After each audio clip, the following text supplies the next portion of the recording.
হুম। তো আমরা মোটামুটি সমস্ত গ্রহের কারকত্বগুলো জেনে গেছি কোন গ্রহগুলো কোন কোন জিনিসকে সিগনিফাই করে। এইবার আমরা জানবো যে কালপুরুষের যে 12খানা রাশি আমরা পড়েছি, সেই 12টা রাশির আলাদা আলাদা গুণ তত্ত্ব জাতি আমরা সেগুলো পড়েছি, তাদের সম্পর্কে আমরা মোটামুটি একটা ধারণা রেখেছি। তো এই যে 12টা রাশির মধ্যে গ্রহরা যখন ঘুরতে ঘুরতে 12টা রাশির উপর দিয়ে যায়, কিন্তু সমস্ত রাশিতে সমস্ত গ্রহ সমান ফল দেয় না। কোন রাশিতে কোন গ্রহ ভালো ফল দেয়, কোন রাশিতে কোন গ্রহ খারাপ ফল দেয়, সেটা আমরা জানবো। উচ্চস্থ, নিচস্থ, এক্সল্টেড, ডেভিলেটেড, এই উচ্চস্থ এবং নিচস্থ এই দুটো কথা থেকেই আমরা কি বুঝতে পারছি, যে একটা হচ্ছে উঁচু জায়গা, একটা হচ্ছে নিচু জায়গা, বা একটা একদম আহ যথেষ্ট ফল দিতে পারছে উঁচু, মানে বুঝতেই পারছি সে ভালো জায়গাতে আছে, আর একজন নিচু। এটা হচ্ছে কমন কথা। এইবার এই উচ্চস্থ নিচস্থ কোথায় কে হয় আমরা সেটা লিখে নেব। তারপর আমরা ব্যাখ্যা করব যে কেন উচ্চস্থ এবং নিচস্থ হলো, কি কারণে। তো সবাই একটু খাতা পেন আমরা বের করে নিই, নিয়ে। ম্যাডাম, এক্সল্টেড আর ডেবিলেটেড।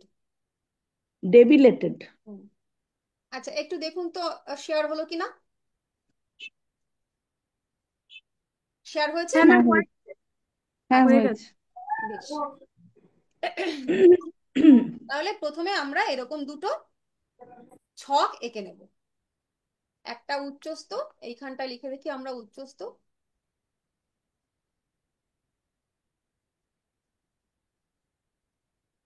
এটা একটু সময় দিয়ে বুঝে লিখতে হবে, সুন্দর করে বুঝতে হবে।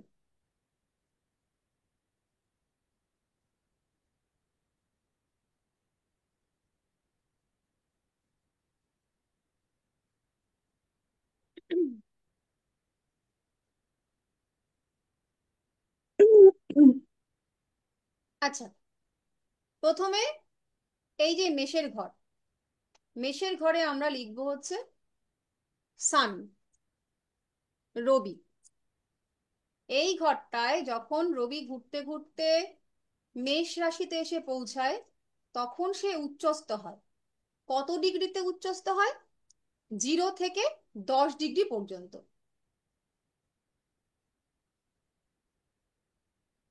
0 থেকে 10 ডিগ্রি পর্যন্ত। এটা আমি আর লিখছি না, এটা আপনারা লিখে নিন, 0 থেকে 10 ডিগ্রি পর্যন্ত উচ্চস্থ। এবার 10 ডিগ্রির পরে কি ওটা নিচস্থ হয়ে যাবে নাকি? না না না, আমরা এখন শুধু উচ্চস্থ শিখে নেই, আমি তারপর নিচস্থর কাছে আসছি। এবার এখানে প্রশ্ন হতে পারে, যেটা প্রবাল বললো, যে এই যে 0 থেকে 10 ডিগ্রি তো থাকলে পরে সূর্য উচ্চস্থ হলো, তাহলে যদি সূর্য 14 ডিগ্রিতে থাকে মেষ রাশিতে, বা 17 ডিগ্রিতে থাকে, তাহলে কি সে নিচস্থ হয়ে যাবে? এরকম নয়। এই সময়ে আমরা উচ্চস্থ নিচস্থর ক্ষেত্রে রাশিটাকে টোটাল ধরবো। যতক্ষণ পর্যন্ত সূর্য মেষ রাশিতে অবস্থিত থাকবে, ততক্ষণ পর্যন্ত সূর্য উচ্চস্থেরই ফল দেবে, যতক্ষণ পর্যন্ত সে মেষে থাকছে। তাহলে আমরা এক একটা রাশিতে ডিগ্রি কত জেনেছি, 30 ডিগ্রি করে থাকে এক একটা রাশির মান। এইবার কথা হচ্ছে যখন সে 0 থেকে 10 ডিগ্রির মধ্যে থাকবে, সে তখন সর্বোচ্চ ফলটা দেবে। কিন্তু মেষ মানে রাশিতে থাকলে, তুঙ্গস্থ। হুম, তুঙ্গস্থ আর কি। হ্যাঁ তুঙ্গস্থ। তুঙ্গ ফল দেবে। উচ্চস্থ বা তুঙ্গস্থ একই বিষয়। অর্থাৎ যখনই রবি মেষ রাশিতে এসে উপস্থিত হচ্ছে, তখনই সে উচ্চস্থের ফল দেবে, কিন্তু যদি 0 ডিগ্রি থেকে 10 ডিগ্রির মধ্যে থাকে তাহলে সে উচ্চস্থের ফল দেবে। এইবার একটা কথা আমরা লিখে নেব, যে উচ্চস্থ এবং নিচস্থ, এই যে 12খানা ঘর, একটু একটু বুঝে নেই। এই যে 12খানা রাশি, মেষ মেষ মানে কালপুরুষের কুণ্ডলীটা আমাদের সবার মুখস্থ, যে এইটা হচ্ছে মেষের ঘর, তাই তো? এটা মেষটাকে ধরলে আমরা, এটা হচ্ছে মেষের 1 নম্বর ঘর, এটা 4 নম্বর ঘর, এটা 7 নম্বর ঘর, এবং এটা 10 নম্বর ঘর। এইভাবে মেষের ঘরগুলো। তো কথা হচ্ছে এই যে সান, এখানটায় মেষ লগ্নের ক্ষেত্রে দেখছি এই লগ্নে সান বসে আছে, এটা ধরুন একটা ব্যক্তির চার্ট। তাহলে সান কত নম্বর ঘরের মালিক? যদি মেষ লগ্ন হয় তাহলে মেষ লগ্ন সাপেক্ষে সে হচ্ছে 5 নম্বর ঘরের মালিক, রাইট? পাঁচ হ্যাঁ ম্যাম। নম্বর ঘরের মালিক গিয়ে বসে আছে লগ্নে। এই রকম হলো। তাহলে আমরা দেখলাম কি 5 নম্বর ঘরটা এখনো আমরা শিখিনি, কিন্তু আমরা ধীরে ধীরে শিখবো যে 5 নম্বর ঘরটা হচ্ছে শুভ ঘর। এই শুভ ঘরের সঙ্গে কানেকশন হলো 1 নম্বর ঘরের। এই ক্ষেত্রে যে ফলটা পাবে, এই ফলটা যখনই 5 নম্বর না হয়ে যদি 6 নম্বর ঘরের অধিপতি, মানে 6 নম্বর ঘরের অধিপতি কে? আমরা সবাই জানি 6 নম্বর ঘরের অধিপতি হচ্ছে বুধ, বুধ। তাই তো? এবার বুধ যখন গিয়ে লগ্নে আসবে, তাহলে আমরা জানি বুধ, আমরা এখনো জানি না কিন্তু আমরা পরে জানবো, আজকে জেনে রাখি যে 6 নম্বর ঘরটা হচ্ছে একটা অশুভ ঘর। 5 নম্বর ঘরটা যেমন আমরা শুভ ঘর জানলাম, 6 নম্বর ঘরটা একটা অশুভ ঘর। তাহলে এই অশুভ ঘরের মালিক যখন এসে আমার লগ্নে বসবে, তখন কিন্তু 5 নম্বরের এই মালিক যেমন বসেছিল, বসে যে ফল দিচ্ছিল, 6 নম্বরের কিন্তু সেই ফল দেবে না। এটা সাধারণ হিসাব। সেই রকম ভাবে এই যে সান, সে উচ্চস্থ হয়েছে, উচ্চস্থ হয়ে কি সর্বদাই শুভ ফল দেবে? সেটা কিন্তু নয়। যদি এই সান কারোর লগ্ন সাপেক্ষে দুস্থানপতি হয়, তাহলে কিন্তু সে সর্বোচ্চ খারাপ ফলটাই দেবে। তাহলে আমরা লিখে রাখবো যে উচ্চস্থ ভালো কিংবা মন্দের 100% ফল দেয়। উচ্চস্থ গ্রহ, সে ভালো ভাবের হোক বা মন্দ ভাবের হোক, 100% ফল দেবে। ম্যাম, আর কি বলেন? হ্যাঁ, উচ্চস্থ গ্রহ না কি বললেন? উচ্চস্থ গ্রহ ভালো কিংবা মন্দ 100% ফল দেবে। ভালো হলেও 100% দেবে, খারাপ হলেও 100% দেবে।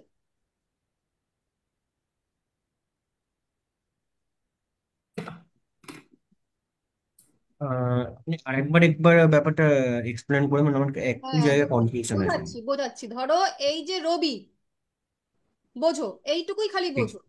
হুম। এটা মেষ লগ্ন, মেষ লগ্নের সাপেক্ষে এইটা হচ্ছে 5 নম্বর ঘর, তাই তো? হ্যাঁ। 1 2 3 4 5, এই 5 নম্বরের ঘরের মালিক রবি, সে চলে গেছে হচ্ছে 1 নম্বরে, লগ্নে চলে গেছে। এটা মেষ লগ্নের চার্ট ধরলাম। হুম। হুম। তাহলে 5-এর সঙ্গে 1-এর কানেকশন হয়েছে, এটা ভালো। 5 নম্বর ঘরটা শুভ ঘর, ঠিক আছে। কিন্তু এই 6 নম্বর ঘরটা অশুভ ঘর। তাহলে যেমন ভাবে এই যে 5 নম্বরের ঘর হয়ে শনি, এই রবিটা উচ্চ ফল, ছয় অশুভ কেন হচ্ছে? এটা যখন আমরা ভাবগুলো করব তখন আমরা ডিটেলসে যাব, আজকে একটু শুনে রাখো শুধু হুম। উচ্চস্থ নিচস্থর জন্য। এবার 6 নম্বর ঘর খারাপ, খারাপ ভাব, এখান থেকে রোগ ঋণ শত্রুতা দেখা হয় বলে এটা হচ্ছে খারাপ ঘর, ঠিক আছে। তো এই যে রোগ ঋণ শত্রুতা, এই ঘর থেকে আমরা বিচার করি।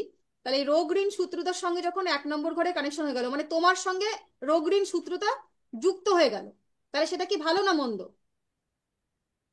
মন্দ হবে, কিন্তু যুক্তটা হলো কিভাবে সেটা আমি একটু বুঝতে পারছি না। আমি বোঝাতে চাইছি, ধরো এই যে 6 নম্বরের ঘরের মালিককে, বুধ। হ্যাঁ, বুধ তো। এবার এইখানে ধরো লগ্নে যেমন হ্যাঁ, রবি হ্যাঁ, হ্যাঁ। আছে, এখানে ধরো এখানে বুধ চলে গেল, লগ্নে বুধ চলে গেল, রাইট। হুম।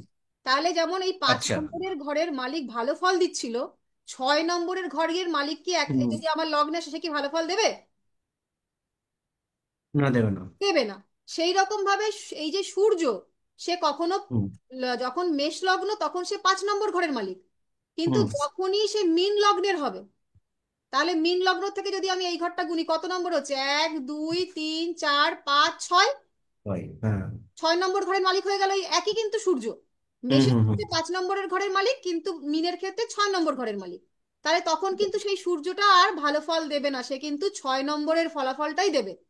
ক্লিয়ার? বোঝা গেল। হ্যাঁ। তো সেই জন্য সান যখন এখানে উচ্চস্থ হবে, সে যদি ভালো ভাবের কারক হয়, সে ভালো ফল দেবে 100%। কিন্তু যদি সে খারাপ ঘরের মালিক হয়, সে খারাপ ফল দেবে 100%। ঠিক আছে। আর ঠিক আছে। এইখানটায় আমরা পরবর্তীকালে লিখবো নিচো। তো নিচোর ক্ষেত্রে আমরা লিখে রাখবো যে নিচো গ্রহ সব সময় ফল দেবে হচ্ছে 70%, ভালো কিংবা মন্দ 70% ফল দেবে। উচ্চ গ্রহ 100% ফল দেয়, কিন্তু নিচু গ্রহ 70% ফল দেয়। ক্লিয়ার? এইটুকু বোঝা গেছে? হ্যাঁ। আচ্ছা, হ্যাঁ, ম্যাম। এরপরে আমরা এই জায়গাটা লিখবো চন্দ্র, বৃষ রাশি। এটাকে, এই ঘরটাকে এখানে বলা হয় হচ্ছে আকাশের সঙ্গে তুলনা করা হয়, আকাশ, খোলা আকাশ। তো আকাশেই সবসময় চন্দ্র প্রজ্বলমান থাকে। এটা রোহিণী নক্ষত্র এখানে থাকে। এই রোহিণী নক্ষত্রতেই চন্দ্র সবসময় উজ্জ্বল হয় বেশি। তো এই ঘরটাতে চন্দ্র উচ্চস্থ হয়, ডিগ্রিটা লিখবো 0 থেকে 3 ডিগ্রি।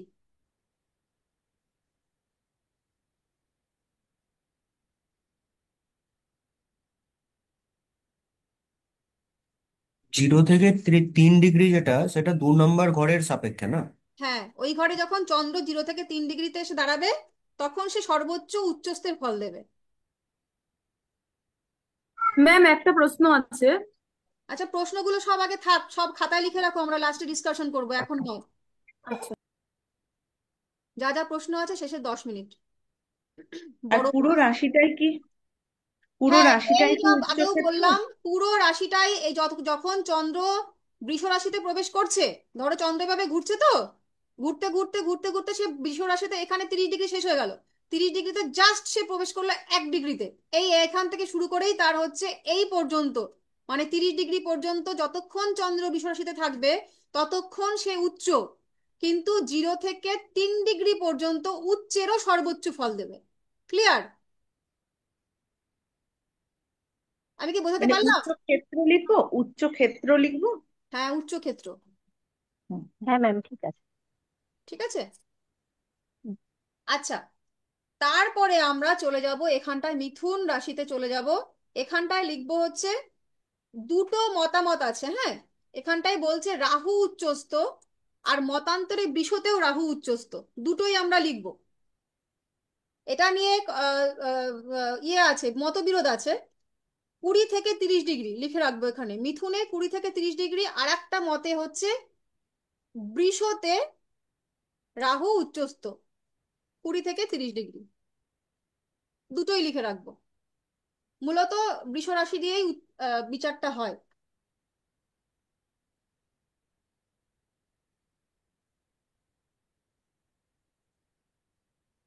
20 থেকে 30 ডিগ্রি রাহু উচ্চস্থ। তাহলে ম্যাম আমরা কোনটা ধরবো দেখার সময়? দুটোই দুটোই, এটা ধরবে, বৃষটাকে নিয়ে বেশি আলোচনা হয়, বিষ বিষ।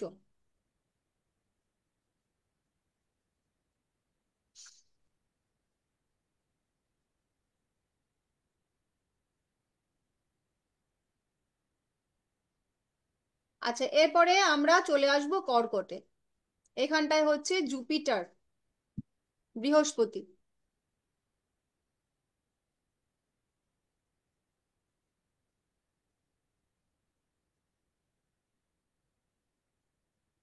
জুপিটার উচ্চস্থ হয় 0 থেকে 5 ডিগ্রি।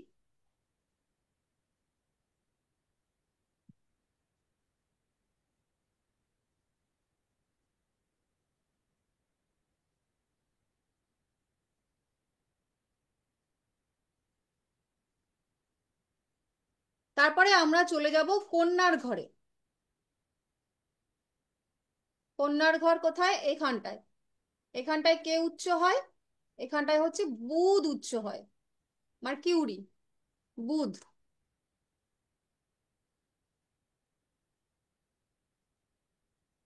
ডিগ্রি কত? 0 থেকে 15 ডিগ্রি।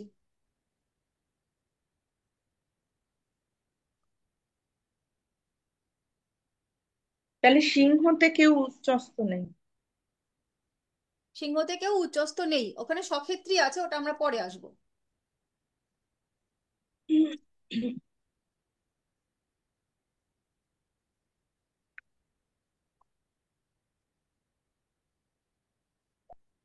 এবার তুলায় চলে আসবো, এখানটায় হচ্ছে শনি মহারাজ।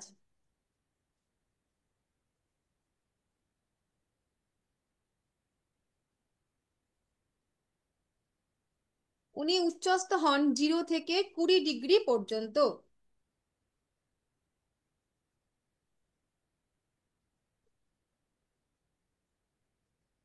0 থেকে? 0 থেকে 20।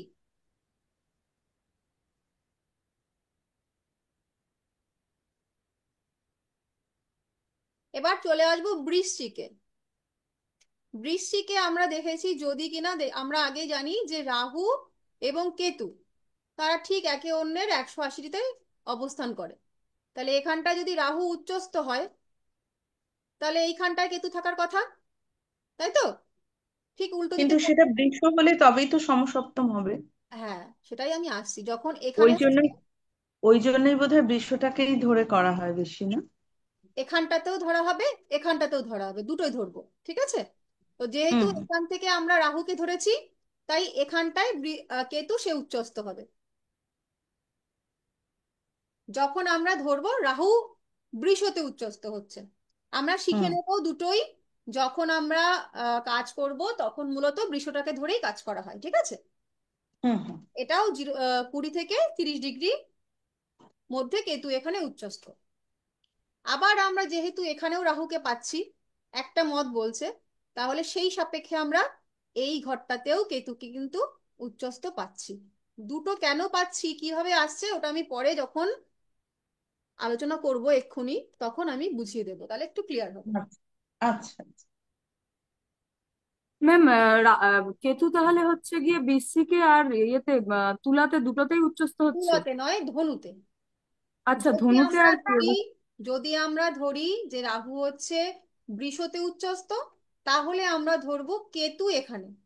আর যদি আমরা ধরি মিথুনে রাহু উচ্চস্থ, তাহলে আমরা ধরবো কেতু এখানে, ঠিক আছে? ম্যাম, দুটোই কি 0 থেকে 20 ডিগ্রি? দুটোই 0 থেকে 20 ডিগ্রি।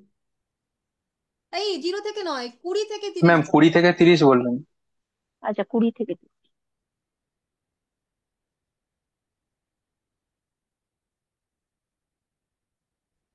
এরপরে আমরা চলে যাব হচ্ছে মকরের ঘরে। এই ঘরটায় হচ্ছে মঙ্গল উচ্চস্থ, মার্স। আমি হচ্ছে টাইপ করার সুবিধার্থে বাংলা বাংলা ইংরেজি মিশিয়ে লিখছি, আপনারা আপনাদের একটু সুন্দরভাবে লিখুন। এখানে মঙ্গল উচ্চস্থ হয় 0 থেকে 28 ডিগ্রি পর্যন্ত।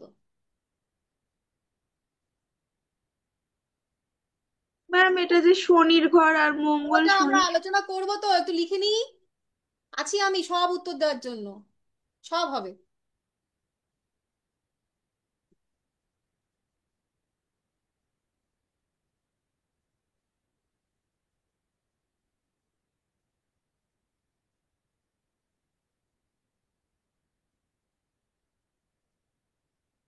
হয়েছে? তারপরে আমরা চলে যাব হচ্ছে মিনে। এই দেখো, ঠিক এখানে যেমন শনির ঘরে কি করে মঙ্গল উচ্চস্থ হলো, আবার এইখানটাতেও শুক্র, সে হচ্ছে উচ্চস্থ, বৃহস্পতির ঘরে শুক্র কি করে উচ্চস্থ হলো। এই হচ্ছে শুক্র, সে হচ্ছে 0 থেকে 27 ডিগ্রি পর্যন্ত এখানে উঁচু।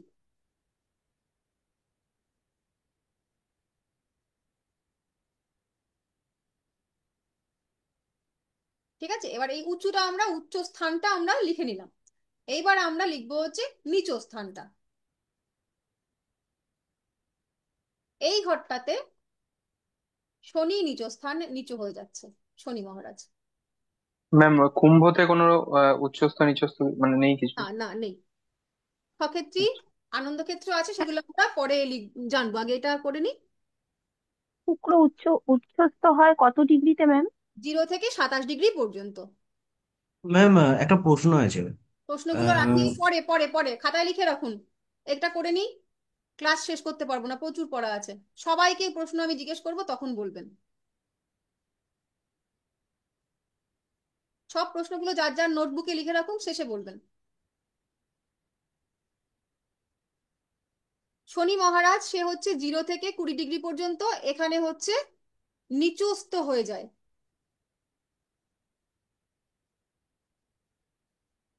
ম্যাম, 0 থেকে 20? হ্যাঁ, 0 থেকে 20।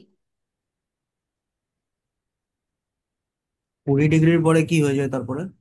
সে নিচুই থাকবে, এই পুরো 30 ডিগ্রি তাই নিচু থাকবে, কিন্তু 0 থেকে 20-র মধ্যে নিচস্থের নিচু নিচু ফল দেবে, মানে সর্বোচ্চ নিচু 70% ফলই সে দেবে। এই পুরো রাশিটাই বারবার করে বলছি, যখনই গোচরকালীন সময়ে ঘুরতে ঘুরতে যে কোনো প্ল্যানেট তার নিচস্থ জায়গা বা উচ্চস্থ জায়গাতে এসে পৌঁছবে, পুরো রাশিটাকেই আমরা কিন্তু নিচস্থ এবং উচ্চস্থ হিসাবে ধরবো। হুম।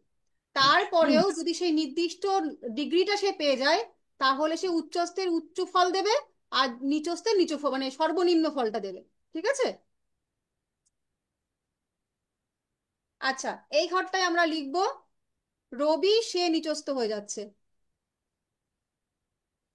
মানে বৃষতে। তুলাতে তুলাতে তুলাতে রবি নিচস্থ হয়ে ও যাচ্ছে আচ্ছা আচ্ছা, উল্টো 0 দিকে থেকে উল্টো 10 ডিগ্রি।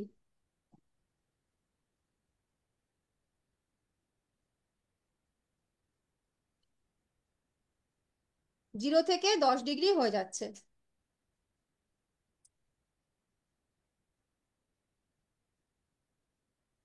তারপর এই ঘরটায় চলে আসবো, নিচু হয়ে যাচ্ছে মঙ্গল। কর্কটের ঘরে মঙ্গল নিচু হয়ে যাবে 0 থেকে 28 ডিগ্রিতে।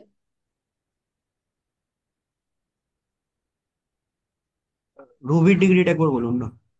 রবি হচ্ছে 0 থেকে 10 ডিগ্রি।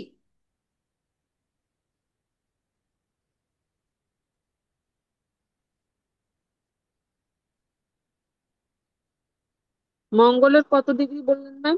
0 থেকে 28 ডিগ্রি।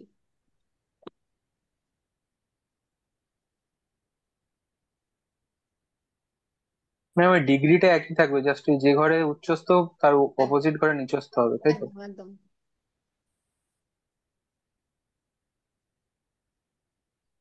আর এই ঘরটাতে জুপিটার সে হচ্ছে নিচস্থ হয়ে যাবে।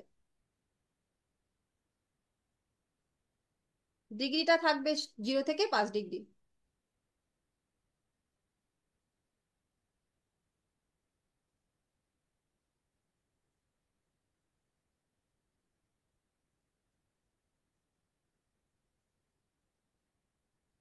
এই ঘরটাতে শুক্র সে নিচস্থ হয়ে যাবে। ডিগ্রি থাকবে 0 থেকে 27।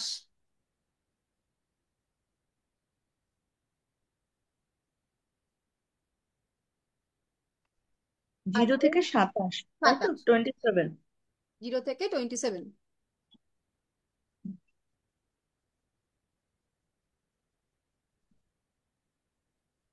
আর এই ঘরটাতে বুধ সে নিচস্থ হয়ে যাবে।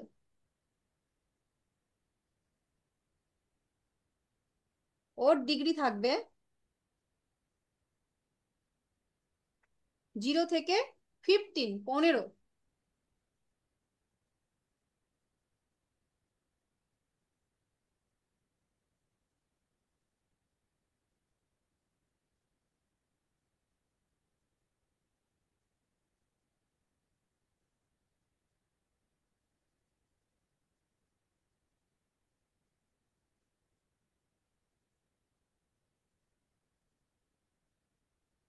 এই দুটো ঘরে কেতু নিচস্থ হয়ে যাবে 20 থেকে 30 ডিগ্রিতে। কোনটাতে ম্যাম? ওই বৃষতে এবং মিথুনে। কেতু। ম্যাম হ্যাঁ, কেতু কেতু ডিগ্রি কত? 20 থেকে 30।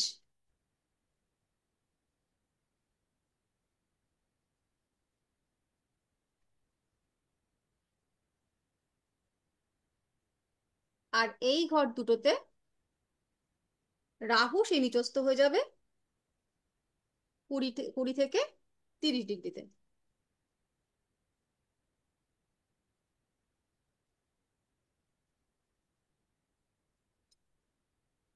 এইটুকু ক্লিয়ার হয়েছে? লেখা হয়েছে?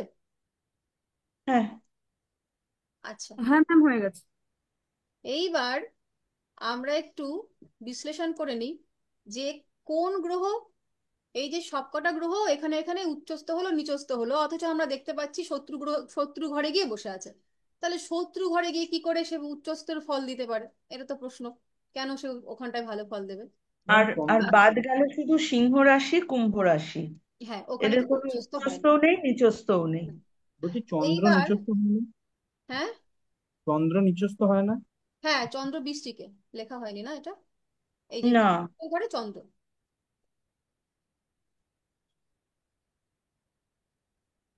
চন্দ্র। ম্যাম আর ডিগ্রি? ডিগ্রিটা সেই জিরো সেম থেকে তিন ডিগ্রি। ডিগ্রি তাই? হ্যাঁ, সেম ডিগ্রি। এবার এইখানে কি কি প্রশ্ন আছে দেখি, বলো কার প্রবালের কি প্রশ্ন ছিল, বলে ফেলো। আমার প্রশ্ন এখানে ছিল, ধরুন নিচস্তর ব্যাপারটা আমি নিয়ে নিচ্ছি উদাহরণ হিসাবে। ফার্স্ট হাউসে যেরকম শনির নিচস্থ আছে, কারোর বার্থ চার্টেই ফার্স্ট হাউসে শনির নিচস্থ আছে, মানে কি মানে সবসময় নেগেটিভ ফলই দেবে এরকম ব্যাপার? না, তাহলে দেখতে হবে যে ওই শনি, ওই চার্টে শনি মহারাজ কিন্তু প্রত্যেকটা, আমরা এখনো ভাব পড়িনি তো এতটা ক্লিয়ার তোমার হবে না, তবু তুমি মোটামুটি ধারণা করে রাখো। এই যে 12টা ভাব, 12টা লগ্ন হতে পারে। হুম। হুম। তখন যদি এইটা কারোর লগ্ন হয়, মেষ লগ্ন, ধরে নিলাম শনি মহারাজের কথাই তুমি বলছো, যে সে হুম। নিচস্থ হয়েছে এই ঘরটাতে, এই যে শনি মহারাজ এখানে নিচস্থ হয়ে গেছে, তাই তো? ঠিক আছে। তাহলে মেষ লগ্ন হলে সেটা লগ্নে শনি মহারাজ হলো। এবার এই হুম। মেষ লগ্নের ক্ষেত্রে শনি মহারাজ কোন কোন ঘরের মালিক? 10 নম্বর ঘর এবং 11 নম্বর ঘর। এবার এই হ্যাঁ। 10 নম্বর ঘর এবং 11 নম্বর ঘর আমরা যখন পরবর্তীকালে ভাব ভাবগুলো জানবো যে কোন ঘর থেকে কি বিচার করা হয়, তাহলে দেখতে পারবো 10 নম্বর এবং 11 নম্বর দুটোই হচ্ছে পজিটিভ হাউস, ভালো ভাব। দু- একটা একটা যে দুটোই দুটো কি? পজিটিভ ভাব, মানে আচ্ছা। ভালো ঘর। এই ঘর থেকে তোমার কর্ম দেখা হয়, এই ঘর থেকে তোমার প্রাপ্তি দেখা হয়।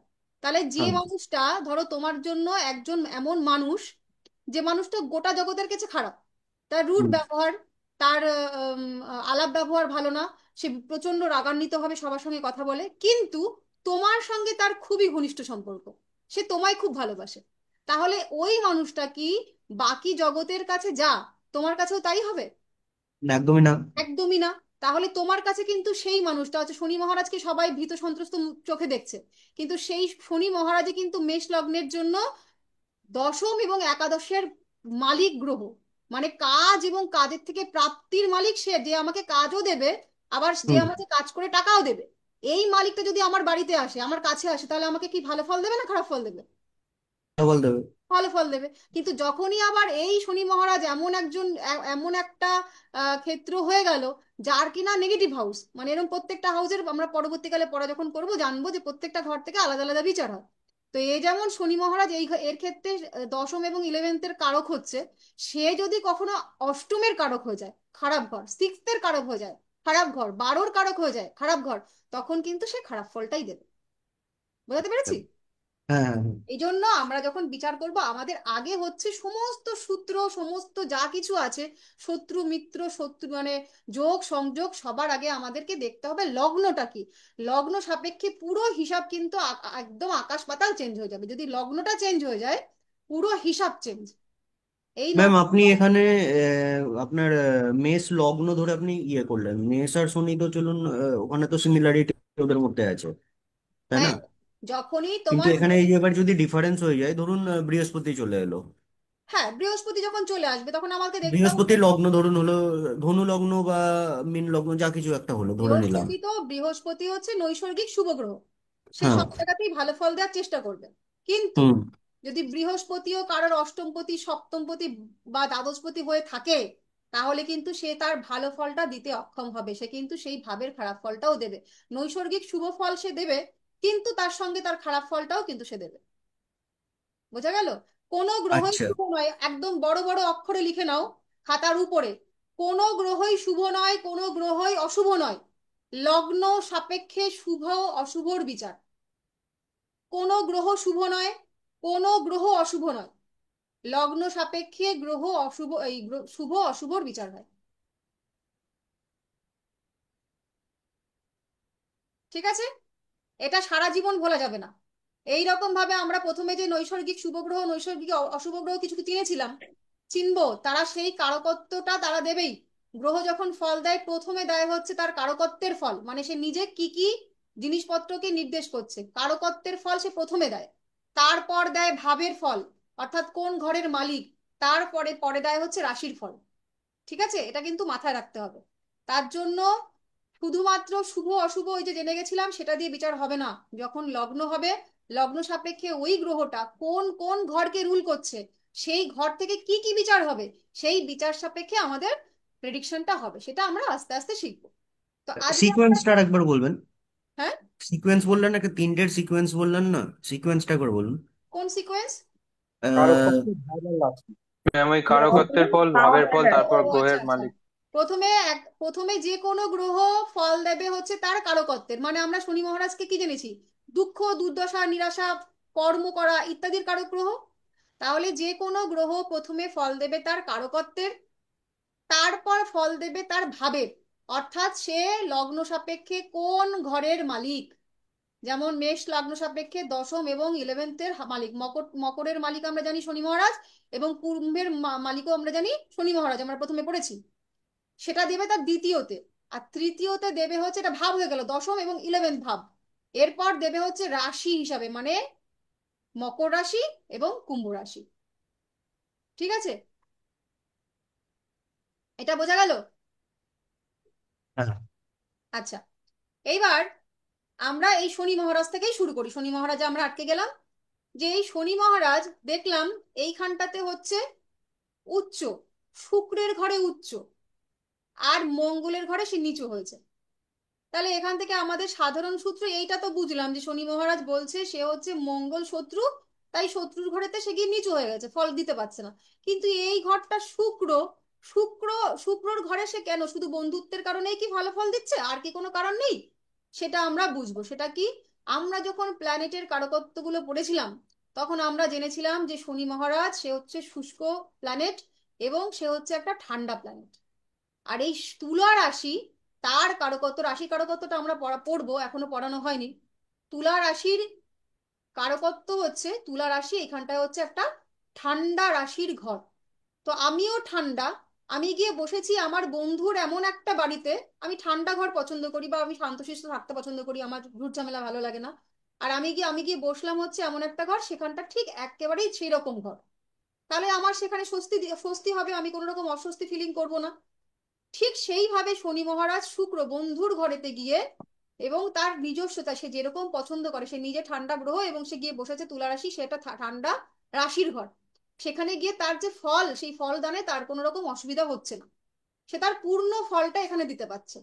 এই কারণে সেখানে গিয়ে সে উচ্চস্থ হচ্ছে। কিন্তু মঙ্গলের ঘরে, এই ঘরটা একেতেই তার শত্রুর ঘর, প্রধান শত্রু হিসেবে ধরা যেতে পারে শনি মঙ্গল। সেই মঙ্গল এমনিতেই সে হচ্ছে সেনাপতি, তার প্রচুর বল, সে সব কাউকেই আর কি পরোয়া করে চলে না। সাথে কারকত্বর আমরা যখন গুণ বিচার করেছিলাম গ্রহদের, তখন আমরা জেনেছিলাম যে মেষ রাশির ঘরটা সেটা হচ্ছে উত্তপ্ত, এটা হচ্ছে একটা অগ্নিকারক রাশি, তাই তো? এইটা আমরা যেমন জেনেছিলাম বায়ু কারক রাশি, এটা হচ্ছে অগ্নিকারক রাশি। তাহলে একটা ঠান্ডা জিনিস, তাকে যদি আমি, মানে যে ঠান্ডা থাকতে ভালোবাসে, তাকে যদি আমি আগুনের মধ্যে ফেলে দিই, সেখানে তার কি অবস্থা হবে?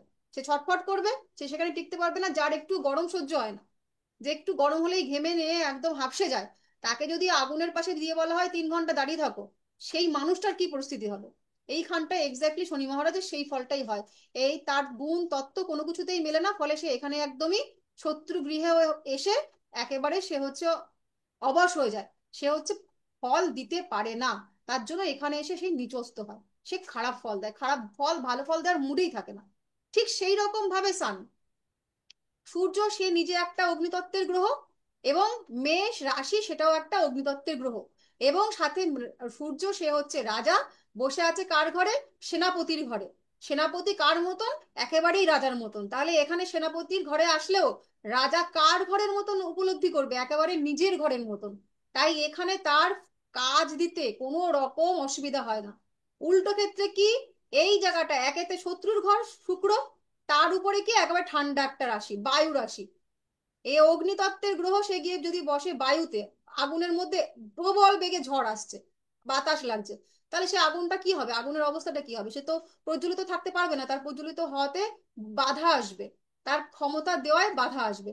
ফলত এই একই সূত্র হিসেবে সান এখানে উচ্চস্থ, আর এখানে হচ্ছে নিচস্থ। এইটুকু কি আমি বোঝাতে পেরেছি? হ্যাঁ ম্যাম। সবাই হ্যাঁ বুঝতে ম্যাম। পারছেন তো?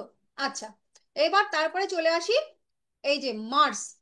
মার্সকে দেখতে পাচ্ছি যে এই চন্দ্রের ঘরে সে হচ্ছে নিচ হয়ে গেছে, আর জুপিটার শনির ঘরে সে হচ্ছে নিচ হয়ে গেছে। তাহলে এর কারণটা কি? আর এইদিকে আবার ঠিক উল্টো, এইখানে জুপিটার হচ্ছে চন্দ্রের ঘরে গিয়ে উচ্চস্থ হয়ে গেছে, আর মঙ্গল সে কিনা শত্রুর ঘরে শনির ঘরে গিয়ে উচ্চস্থ হয়ে গেল। কারণটা কি?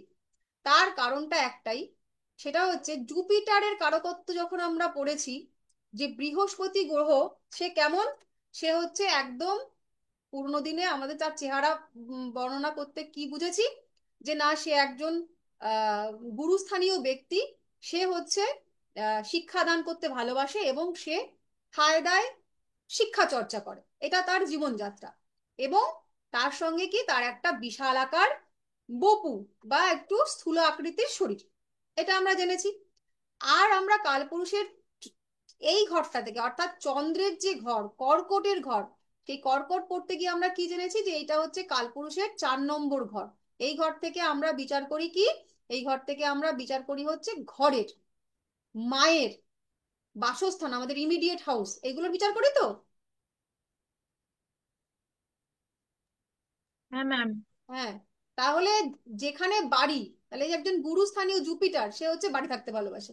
তার ও সমস্ত দৌড়া দৌড়ি লাফালাফি তার পক্ষে সম্ভবই না, তার ও সমস্ত পোষাবেই না। সে কি করবে, সকাল বিকাল ভালো মন্দ খাবে আর বাড়িতে বসে থাকবে, তার ছাত্রছাত্রীরা আসবে, তা সেখানে সে হচ্ছে আরাম করে তাদেরকে শিক্ষা দিতে পছন্দ করবে। তার ওই যে দৌড় ঝাঁপ লাফালাফি কর্ম, কঠিন পরিশ্রম, এসব একদম তার পক্ষে পোষাবে না। সেই কারণে এই ঘরটা থেকে, এই যে সেইটা হচ্ছে মকরের ঘর, শনি মহারাজের ঘর, সেই ঘরটা ইন্ডিকেট করে কি, কঠিন পরিশ্রম। আমরা পড়েছি কারকত্বের সময় যে মকর রাশি থেকে আমরা কঠিন পরিশ্রমের ঘর বলে বিবেচনা করি। তো কঠিন পরিশ্রম কি কখনো গুরুর দ্বারা হয়? একজন গুরু যে আমরা জানি সে খায় দায় বিদ্যা চর্চা করে, তার পক্ষে গিয়ে কি কুলি মুজিরের মতন পরিশ্রম করা সম্ভব? সেইখানটা যদি তাকে ফেলে দেওয়া হয়, এইখানে নাও, এখানে তুমি থাকো, তাহলে সে কি ফিল করবে? সে তো পারবে না। এই যে কঠিন কষ্টের কাজগুলো, এই এই ঘরটা যা রিলেট করে, একদম কুড়ি শ্রেণীর মানুষ, একদম নিম্ন নিম্ন স্তরের যারা মজুরি, তাদের সঙ্গে যদি একজন গুণী ব্যক্তিকে বা জ্ঞানী ব্যক্তিকে বসিয়ে দেওয়া হয়, সে তো এখন নাস্তানুবুদ্ধ হয়ে যাবে। তাকে না সে তার নিজের কথা তাকে কাউকে বোঝাতে পারবে, আর না ওই নিম্ন শ্রেণীর মানুষের কথা সে বুঝতে পারবে। তারপরে কি, এই যে কঠিন পরিশ্রম, কখনোই একজন গুরুস্থানীয় ব্যক্তি, যা আমরা যাকে কল্পনা করি, তার পক্ষে ওইটা করা সম্ভব নয়। এইখানে সে জুপিটার ফলদানে ব্যর্থ হয়। উল্টো ভাবে এই যে ঘরটা, মকরের ঘরে গিয়ে দেখলাম মঙ্গল, মঙ্গল শত্রুর ঘর, তথাপি সে ওখানে উচ্চস্থ হয়েছে। কারণ, কারণ একটাই, ধরুন আপনার বন্ধুর ঘর, সেই ঘরটা আপনি বেড়াতে যাবেন, আবার আপনার এমন একটা বাড়িতে গিয়ে পৌঁছতে হচ্ছে যে ঘরটা, ধরুন আপনার সঙ্গে তার একেবারেই বনে না শত্রু। মনে করুন মামার বাড়িতে বেড়াতে যাবেন, কিন্তু মামার ছেলে, মামাতো ভাই, তার সঙ্গে আপনার মোটে বনে না। এবার মায়ের জবরদস্তি, মাকে খুশি করতে আপনাকে মামার বাড়ি যেতে হবে, শত্রু, আপনার চোখে ওই মামাতো ভাই শত্রু। কিন্তু পুরুষ বা স্ত্রী আপনি যেই হন, আপনার নিজস্ব কিছু পছন্দ আছে। আপনি মামার বাড়িতে গিয়ে দেখলেন এক্স্যাক্টলি মামার ছেলের ঘরটা সেই রকম ভাবে সাজানো, শত্রু নেই, ঘরটা আছে। এই ঘরটার মধ্যে গেলে, যতই ওটা শত্রুর ঘর, একেবারে আপনার মনের মতন করে সাজানো গোছানো পরিচ্ছন্ন, মানে যেমন ভাবে আপনি আপনার স্বপ্নের ঘর ভাবেন ঠিক সেই রকম। তাহলে সেই ঘরটা শত্রুর ঘর হওয়া সত্ত্বেও যদি শত্রু উপস্থিত না থেকে থাকে, তাহলে আপনার মধ্যে কি হবে? একটা ভালো ফিলিং হবে, আনন্দ উপভোগ হবে, বাহ। এই বায়ের ফলটা হচ্ছে এখানে মঙ্গলের হয়, সে সেনাপতি, সে হচ্ছে কর্ম উদ্যম, তার মধ্যে কর্ম টগবগ করে সে। আর এই ঘরটা হচ্ছে সেই কর্মের ঘর, প্রচন্ড খাটনির ঘর, একমাত্র মঙ্গলের মতন আর কেউ পারে না। তো মঙ্গল সেই জায়গাটাতে গিয়ে অ্যাক্টিভ হবে, যেখানটায় কাজ করার সুযোগ পাবে, প্রচুর পরিশ্রম করতে পারবে মঙ্গল। তো সেই কারণেই মঙ্গল এই জায়গাটাতে এসে কিন্তু ফ্রি। শত্রুর ঘর, কিন্তু এখানে শত্রু অবস্থান করছে না, শত্রু কোনো না কোনো অন্য ঘরে হয়তো বসে রয়েছে। যদি শত্রু এখানটায় বসে থাকতো, তাহলে মঙ্গলের অবস্থা খুব খারাপ হয়ে যেত। কিন্তু যেহেতু এখানে শুধু মঙ্গলের ঘর, সেই রাশি সাপেক্ষে মঙ্গল এখানে ফ্রি, সেখানে কিন্তু ভীষণ আনন্দে আছে। উল্টো দিকে চন্দ্রের ঘরটাকে ধরি আমরা হচ্ছে কর্কটের ঘরটাকে, সেটা হচ্ছে গৃহ। আর এদিকে কিনা সে লিডার মঙ্গল, সে হচ্ছে একেবারে প্রতিবাদের কারক গ্রহ। সে একেবারে সমস্ত কিছু লিডারশিপ, সমস্ত যত রকম নেতা নেতা বা নেতা গোত্রীয় মানুষের সামনের লাইনে যে ছেলেগুলো দৌড়ায় হাতে ফ্ল্যাগ নিয়ে, একদম গুড়িয়ে দেবো ভেঙে দেবো এই সমস্ত স্লোগান নিয়ে, তারা হচ্ছে মঙ্গল। তো সেই মঙ্গলকে বলে তুমি ঘরের মধ্যে থাকো, চারিদিকে একটা ঘরে বন্দি, ঘরের থেকে বেরোনো যাবে না, তুমি খাও দাও ওই ঘরে ঘুমাও, পারবে? পাগল হয়ে যাবে না? তো সেইখানটায় এই মঙ্গলের এখানটায় ঠিক এই অবস্থা, তাকে গৃহবন্দী করে বলছে তুমি ঘরে থাকো। সে এখানটায় কিছুতেই থাকতে যাবে, সে বেরোবে, সে ছুটবে, সে প্রতিবাদ করবে, সে নতুন কিছু তৈরি করবে, অথচ তাকে কি বলা হচ্ছে যে না, তুমি এই ঘরের মধ্যে থাকো। তো তার তার ফলে সে এইখানটায় হচ্ছে, তার যে সত্তা ছিল সেই সত্তার পূর্ণ বিকাশ সে ঘটাতে পারছে না, সে এইখানে বন্ধুত্ব অবস্থায় হাসফাস করছে, ফলে এখানে মঙ্গল হচ্ছে নিচস্ত হয়ে গেল। ঠিক সেইভাবে এই ঘরটাতে দেখছি আমরা বুধ নিচস্ত হয়ে গেছে, এই ঘরটাতে দেখছি শুক্র সে নিচস্ত হয়ে গেছে, আর এই ঘরটাতে দেখছি বুধ সে উচ্চস্থ, এই ঘরটাতে শুক্র সে উচ্চস্থ। একটা সিম্পল হিসাব আছে, হিসাবটা হচ্ছে আমরা জানি কন্যা লগ্ন আমরা যখন পড়েছিলাম বুধের কারকত্বের সময়, যে কন্যা লগ্ন থেকে আমরা দেখি হচ্ছে হিসাব নিকাশ, ব্যাংকিং সেক্টরের কাজ, যে কোনো রকম কেরানির কাজ, যেখানে বুদ্ধিমত্তা এবং হিসাব এইগুলো হচ্ছে আহ, দেখা হয়, যে ঘর থেকে কন্যা থেকে আমরা দেখে থাকি। এবং বুধ হচ্ছে বুদ্ধির কারক গ্রহ, হিসাব নিকাশের কারক গ্রহ। তাহলে যে মানুষটা হিসাব নিকাশ করতে ভালোবাসে, যে প্রচন্ড বুদ্ধিমান মানুষ, তাকে একটা ঠিকঠাক ওই রকম জায়গায় দেওয়া হয়েছে, যে অঙ্ক করতে ছোটবেলা থেকে ভালোবাসে তাকে ব্যাংকিং সেক্টরে জব দেওয়া হয়েছে, সে ওখানে খুশি, সে তার মতন পরিবেশটা পেয়েছে। তো বুধ এই জন্য একেবারে, যেহেতু সে নিজে যেমন আর যে ঘরটা আছে সেই ঘরটায় তেমন পেয়েছে, ফলে এখানটায় সে উচ্চস্থ। আর এই ঘরটা হচ্ছে 12 নম্বর ঘর। 12 নম্বর ঘর থেকে আমরা কি জেনেছিলাম? শয্যা সুখ। শয্যা সুখ বলতে বিছানায় শুয়ে আরামসে ঘুম, এটাও হতে পারে। আর একটা হতে পারে যখন স্বামী স্ত্রী মিলিত হচ্ছে, সেই মিলনের পর যে সুখ অনুভূতি হয়, সেই সুখ। তো আমরা আগেও দেখেছি যে শুক্র থেকে আমরা কিন্তু বিছানার উম, বিচারটা করে থাকি। শুক্রের বিছানা কিন্তু টান টান পরিষ্কার সুন্দর, যেখানটা মানে শুলেই মনে হবে ঘুমিয়ে পড়ি। তো এই ঘরটার থেকে সেই সেই শয্যা সুখটা আছে, প্লাস আছে হচ্ছে দৈহিক মিলন জাত সুখ। তো প্রেমের কারক আমরা জেনেছি, প্রেমের কারক গ্রহ শুক্র। তো প্রেম এবং প্রেম থেকে যখন শরীরী মিলন হবে, সেই মিলনের সুখ একমাত্র এই ঘরটাতেই পাওয়া সম্ভব, এই ঘরটা থেকে আমরা বিচার করি। সুতরাং এই ঘরটা থেকে শুক্র সেই বিচারটা এখানে এসে দিতে পারছে, তার পূর্ণ ফলটা, যে একটা মানুষের প্রেমে পড়লো, প্রেমের পরে সে আবদ্ধ হলো এবং আবদ্ধ হয়ে তারা মিলিত হবে, সেটা কোথায় হবে? সেটাই 12 নম্বর ঘরেই শুক্র পারবে দিতে। এই কারণে শুক্রর এইখান থেকে হচ্ছে আহ বিচারটা হয়, এখানে সে উচ্চস্থের ফল দিতে পারছে। আরো একটা ব্যাখ্যা আছে, এই ঘরটা থেকে আমরা দেখি মোক্ষের গ্রহ, মোক্ষের ঘর। মোক্ষ, মোক্ষ পেতে গেলে তাকে প্রথমে কি করতে হবে? প্রথম করতে হবে যে এই ইহজগতিক যা কিছু ভোগ আছে, সেই ভোগটাকে সম্পূর্ণ করতে হবে। যদি ভোগের কোথাও কোনো লিপ্সা থেকে থাকে, কোনো পিপাসা থেকে থাকে, বিন্দু মাত্র পাওয়ার ইচ্ছা যদি থেকে থাকে, তাহলে কিন্তু তার সেই মোক্ষ লাভ হয় না। তো এই ক্ষেত্রে এইখানে শুক্র তার উচ্চস্থ সমস্ত ফল কমপ্লিট করতে পারলেই তারপরে মানুষটা বলবে আমার আর চাই না। তো এইখানে সেই জন্য শুক্র হচ্ছে উচ্চস্থ হয়ে বসে আছে। আবার দেখছি এই ঘরটাতে বুধকে বসিয়ে দিয়েছে, সে নিচস্থ হয়েছে কেন? এই ঘরটা হচ্ছে মোক্ষের কারক গ্রহ, দেখলাম যে 12 নম্বর ঘর থেকে আমরা মোক্ষের বিচার করি। আর কিসের বিচার করি? যে শয্যা সুখ, দৈহিক মিলনজাত সুখ। তো বুধটাকে আমরা দেখেছি আগে বালক গ্রহ। একজন বালক, যার বয়স ধরে নিলাম 10 থেকে 14 বছর, সে কি শয্যা সুখের কিছু বুঝবে? তার কাছে কি ওই সুখের কোনো মাহাত্ম্য আছে? সে তো এই বিষয়ে একেবারেই অজ্ঞ, তার কাছে এই ঘরটার কোনো মাহাত্ম্য নেই। আর কি দেখেছি? মোক্ষ, একটা ছোট বাচ্চা, সে কেবলমাত্র খেলে ধুলে বেড়ায়, তাকে মোক্ষের গল্প দিলে, তাকে একটা বিবেকানন্দের বই পড়িয়ে দড়িয়ে বললাম যে এর তুমি রসদ খোঁজো, সে পাবে সেই রসদ? সে তখন শার্লক হোমস পড়বে, সে তখন বিভিন্ন রকম গেজেটের খেলা খেলবে, সেগুলোতে সে মত্ত। তাকে যদি আমি বলি বিবেকানন্দ, আমরা সবাই চাই যে বিবেকানন্দের বইটা তুমি পড়ে চরিত্র গঠন করো, কিন্তু সে তো সেখানে ইন্টারেস্টেড নয়, সে মোক্ষ চায় না, সে ভোগ মানে সে খেলে বেড়াতে চায়। তো সেই কারণে বুধ এখানে অপারক, সে এইসবের মানে বোঝে না, না মুখ্যের মানে বোঝে, না শয্যা সুখের মানে বোঝে, তার কাছে সবই অনর্থক। তার ঘুম পেলে সে ঘুমিয়ে পড়ে, তার জন্য বিছানা লাগে না। তো সেই কারণে বুধ এখানে এসে অবোধ হয়ে গেছে, এইসবের এত গুরুতত্ত্ব সে বোঝে না, সে ফল দিতে পারে না। আর এখানটায় ঠিক শুক্র কেন নিচস্থ হয়ে গেল? কারণ সে শুক্র হচ্ছে প্রেমের কারক গ্রহ। তার ভালো লাগে, চোখ দেখে যেটাতে মনে করে এটা সুন্দরী, সুন্দর, সুন্দরী না, সুন্দর যা কিছু তার কাছে সুন্দর, তার প্রতি সে আকৃষ্ট হয়, সেখান থেকেই প্রেমের সৃষ্টি হয়। সেই প্রেমের যে কারক, সে প্রেম বোঝে, প্রেম ছাড়া তার কাছে আর কোনো কিছুই, জাগতিক কোনো কিছুই মানে বিশেষ উল্লেখযোগ্য না। তাকে বলেছে যে যাও তুমি গিয়ে হিসেব নিকেশ করো, একজন বদ্ধ প্রেমিক, তার কাছে ফুল, বেলপাতা, কবিতা, আকাশ বাতাস সমুদ্র এইসব ভালো লাগে, তাকে গিয়ে বলে যাও অঙ্ক করো, সে কখনো করবে? করলেও তো না মাথায় মুন্ডু তার অঙ্কের উত্তর মিলবে, আর না হল না সেখানে সে খুশি হতে পারবে। তো এই হিসাব নিকাশের ঘরে এসে শুক্র বলছে ছেড়ে দে মা কেঁদে বাঁচি, আমার এসব ভালো লাগে না। তো সেই জন্য শুক্র এখানে হচ্ছে তার যে পূর্ণ ফলটা দেওয়ার কথা, সে এখানে ফল দিতে পারছে না। এই গেল।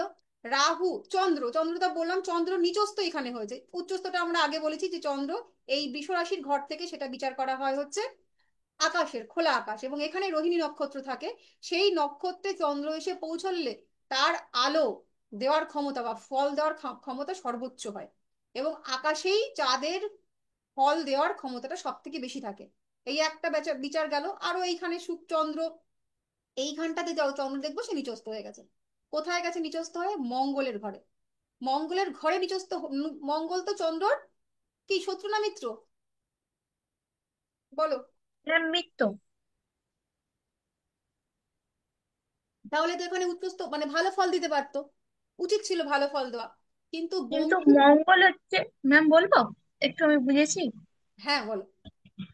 মঙ্গল হচ্ছে ওখানটা থেকে অষ্টম হাউস বিচার করা হয়, ওখানটা মানে মানে চন্দ্র গিয়ে ঠিক থাকতে পারবে না। চন্দ্র হচ্ছে পরিষ্কার স্বচ্ছ, হ্যাঁ, মানে পরিষ্কার পরিচ্ছন্ন ভালোবাসে। আর মঙ্গলের ওখানটা নোংরা, সে বন্ধুর ঘর হলেও নোংরা স্থানে সে থাকতে পারবে না। এক্স্যাক্টলি। চন্দ্র হচ্ছে এই যে জলটা আমি খাচ্ছি, এই জল। তাহলে চন্দ্র হচ্ছে একেবারে স্বচ্ছতার প্রতীক।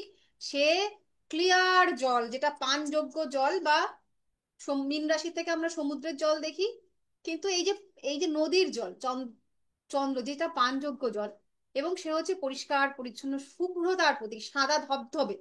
আর এইখানে বৃশ্চিক কি বলেছে? বৃশ্চিক হচ্ছে নালা নর্দমা, নোংরা স্যাঁতসেঁতে এইরকম একটা জায়গা। আর কি? চন্দ্র হচ্ছে মনের কারক গ্রহ। আমাদের মন মন একদম নিষ্কলুষ হয়, মন যখন প্রথম থাকে তখন সে নিষ্কলুষই থাকে, বিভিন্ন ঘটনার সাপেক্ষে সে হচ্ছে কলুষিত হয়। তো সেই মন যেটা যেখানে আমাদের হৃদয়, সে হৃদয়কে দিয়ে দিয়েছে গুজ্জে, অর্থাৎ যেখান থেকে মলমূত্র ত্যাগ হয়, সেখানটায় সে কিছুতেই ভালো থাকতে পারে না। এই কারণে সেখানে চন্দ্র বন্ধুর ঘর হতে পারে। মানে আপনি একটা বন্ধুর বাড়িতে গেছেন, গিয়ে দেখছেন যে এখানে এঁটো পড়ে আছে, ওখানে কাটা পড়ে আছে, এখানে বিছনা চাদর গোটানো, ওখানে এক গাদা বিড়ি সিগারেটের ছাই, সেখানে বই উল্টে পড়ে আছে, ঘরের মধ্যে আষ্টে গন্ধ, অথচ আপনি হচ্ছেন নিখুঁত, মানে একদম সুন্দর করে থাকা একজন মানুষ। তাহলে ওই ঘরটায় গেলে যতই আপনার বন্ধু হোক, বাবা তুই বেরো, আমাকে বের কর এখান থেকে, আমি থাকবো না। তো ঠিক তার এইখানটা মানে হচ্ছে। তার মানে বৃশ্চিকে যদি উচ্চস্থ হয় চন্দ্র, মানে হ্যাঁ, পূর্ণিমার চাঁদ হয়, না না পূর্ণিমার চাঁদ হয়, তাহলেও কি খারাপ ফল দেবে? ওই যে বলেছি প্রথমে কারকত্বের ফল দেবে। চন্দ্র আচ্ছা। মোহের কারক দিল। হুম। এবার পূর্ণিমার চাঁদ হলে পরে, পূর্ণিমার চাঁদ হলে যদি চাঁদ হয়, তাহলে এই ঘরটায় আসার সম্ভাবনা কম। যখন আমরা আর কি ক্যালকুলেশন করব, তো তা ধরে নিলাম তোমার ওই ব্যাখ্যাটাই বুঝালাম যে পূর্ণিমার চাঁদ হয়েছে, তাহলে পূর্ণিমা চাঁদে সে হচ্ছে ভালো ফল দেওয়ার কথা ছিল। কি ভালো ফল দেবে? এই যে মানুষটা, তার মন মানসিকতাটা ভালো হবে। সে না মানে সাহিত্য, তারপরে সৌন্দর্য, কবিতা, এই সমস্ত ভালোবাসবে, সে স্নেহ পরায়ণ হবে। কিন্তু তার যে মনটা, এইগুলো তার স্বভাব হয়ে গেল, চন্দ্রের জন্য সে পেল। কিন্তু তার মনটা হুম। জন্মগত কারণে এমন অবস্থায় এসে পড়েছে, নিচু স্থানে হয়ে, যে তার সঙ্গে এমন ঘটনা জীবনে ঘটবে, যে সেই যে জায়গাটা, মানে সেই মানুষটা যে যতটা নরম ছিল, যতটা সফট ছিল, যতটা তার দেওয়ার ক্ষমতা ছিল, নিয়ে এসেছিল সে, সেটা দিতে পারলো না, কারণ তার চন্দ্র ততদিনে কলুষিত হয়ে গেছে। এমন জায়গায় ও। সে রয়েছে যে সে যে চাইছে তার পুরোটাকে উজাড় করে দিতে, সে নিজে এত আপসেট থাকে, সে নিজে এত হতাশাজনক থাকে, সে আর চাইলেও একটা মানুষকে সম্পূর্ণরূপে সে দিতে পারছে না। তো এই যে দুটো মেলবন্ধন, যদি এরকম কম্বিনেশন হয়, তাহলে এই প্লাস এবং মাইনাস দুটোই তার কিন্তু থাকবে। ঠিক আছে? হ্যাঁ, আমি একজনকে দেখেছি তো তাই বললাম আর কি। সে ভীষণ ভালো মানুষ, হ্যাঁ, কিন্তু সেই ভালো ভীষণ মানুষটা, ভালো মানুষ, লোকে ভালো মানুষটা সাহায্য এত করে তাকে। যন্ত্রণা পাবে মানসিক ভাবে, যে তার আর হুম। ভালো করার মতন ইচ্ছা থাকলেও সে ক্ষমতায় আর থাকবে না, তার মনটা ভেঙে ভেঙে ভেঙে ভেঙে এমন জায়গায় যাবে যে সে একদম পাজলড হয়ে যাবে, যে সে চাইবে তার সম্পূর্ণটা দিক, সেটা পারবে না। আচ্ছা, রাহু কেতু।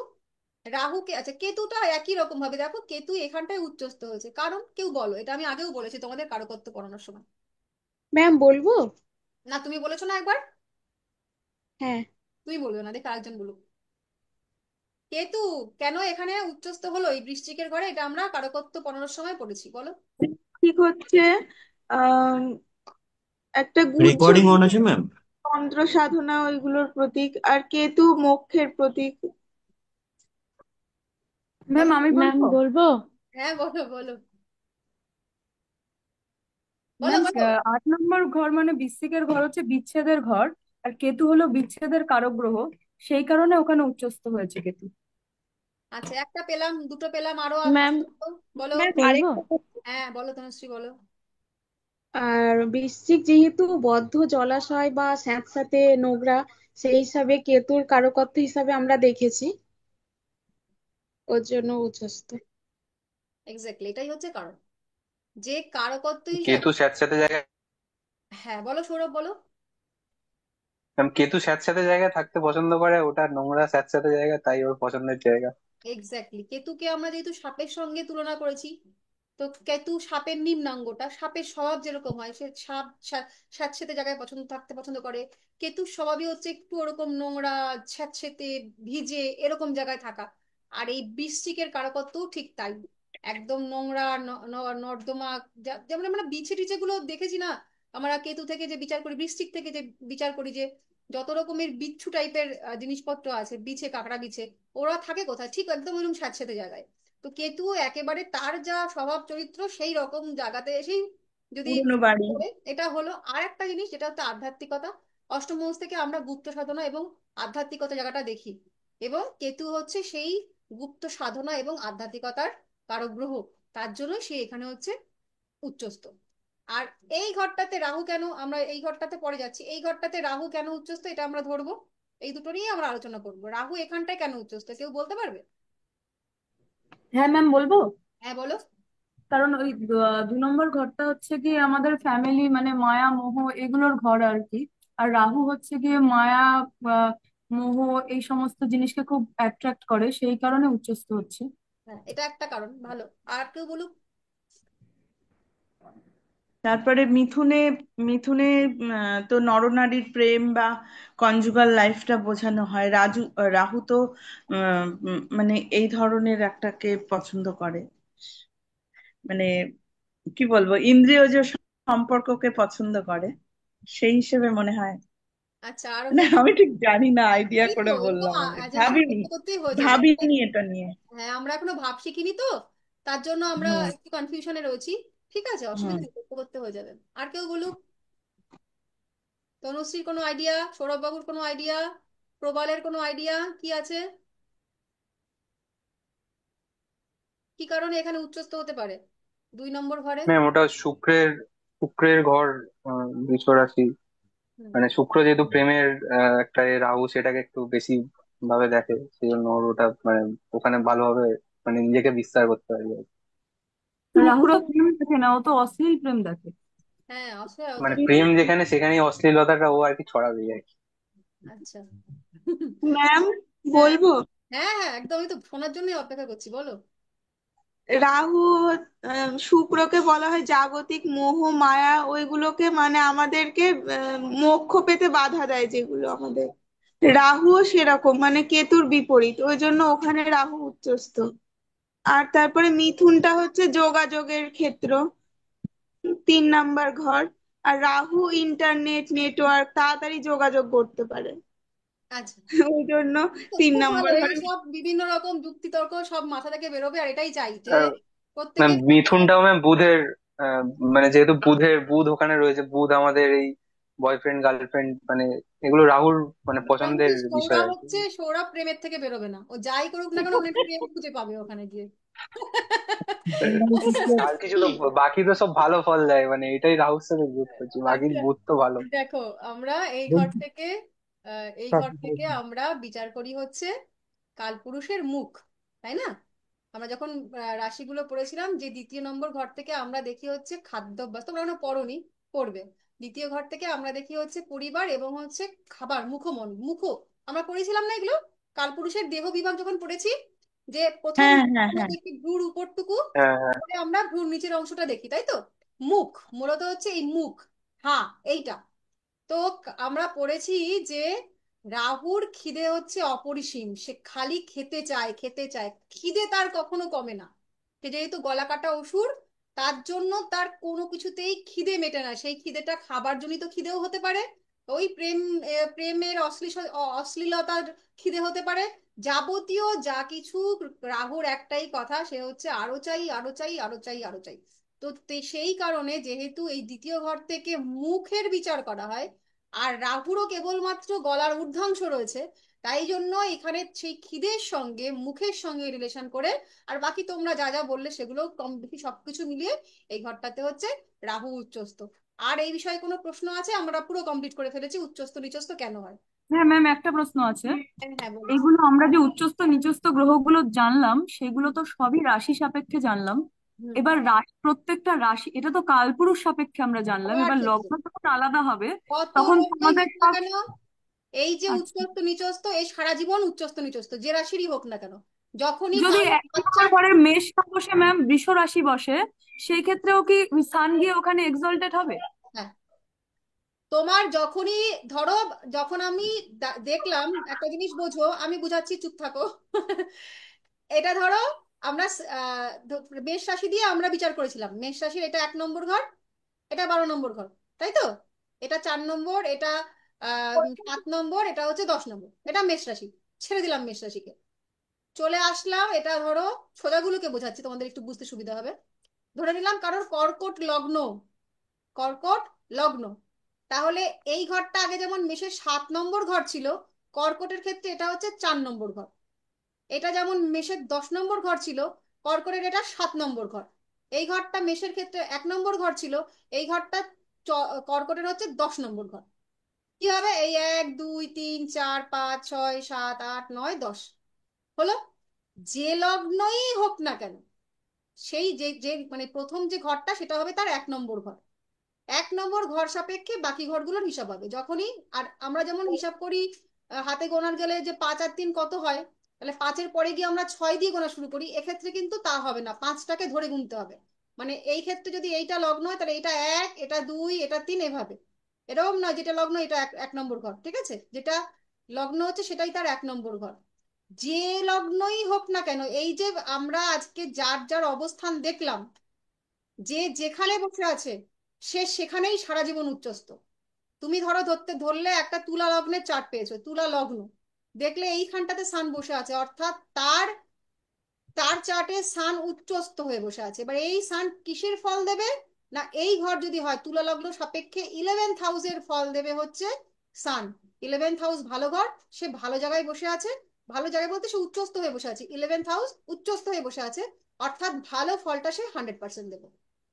আর যদি এটা খারাপ কোনো ঘরের মালিক হতো, তাহলে সে খারাপ ফলটাই 100% দিত।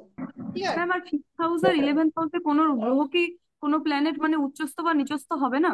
না না, ও, এই যে তোমার উচ্চস্থ নিচস্থ আজকে তুমি দেখলে তো, যে যেখানে আছে সারা জীবন সে সেখানেই উচ্চস্থ নিচস্থ, শুধু আমাদের লগ্নগুলো পাল্টে যাবে, ভাবগুলো পাল্টে যাবে।